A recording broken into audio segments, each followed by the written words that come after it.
গণভোটে হ্যাঁ ভোট মানে তত্ত্বাবধায়ক সরকার ও নির্বাচন কমিশন গঠনে সরকার ও বিরোধী দল একসঙ্গে কাজ করবে। সরকার ইচ্ছামতো সংবিধান পরিবর্তন করতে পারবে না। গুরুত্বপূর্ণ পরিবর্তনের জন্য জনগণের সম্মতি নিতে হবে।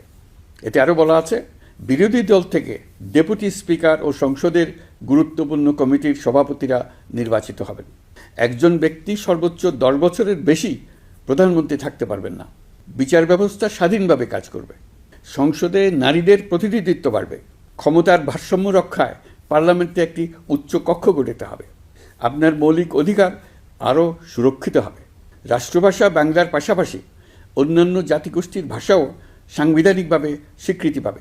দণ্ডপ্রাপ্ত অপরাধীকে রাষ্ট্রপতি ইচ্ছামতো ক্ষমা করতে পারবেন না। সব ক্ষমতা একজন প্রধানমন্ত্রীর হাতে থাকবে না। এবং এরকম আরও কিছু গুরুত্বপূর্ণ প্রস্তাব এর মধ্যে রয়েছে। আমি আপনাদের সকলের প্রতি আহ্বান জানাই, আগামী নির্বাচনে গণভোটে অংশ নেন।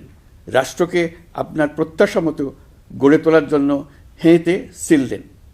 নতুন বাংলাদেশ গড়ার চাবি এখন আপনার হাতে।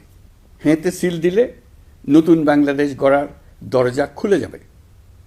হেঁতে আপনি নিজে সিল দেন, আপনার পরিচিত সবাইকে সিল দিতে উদ্বুদ্ধ করুন এবং তাদেরকে ভোট কেন্দ্রে নিয়ে আসুন। দেশ পাল্টে দিন।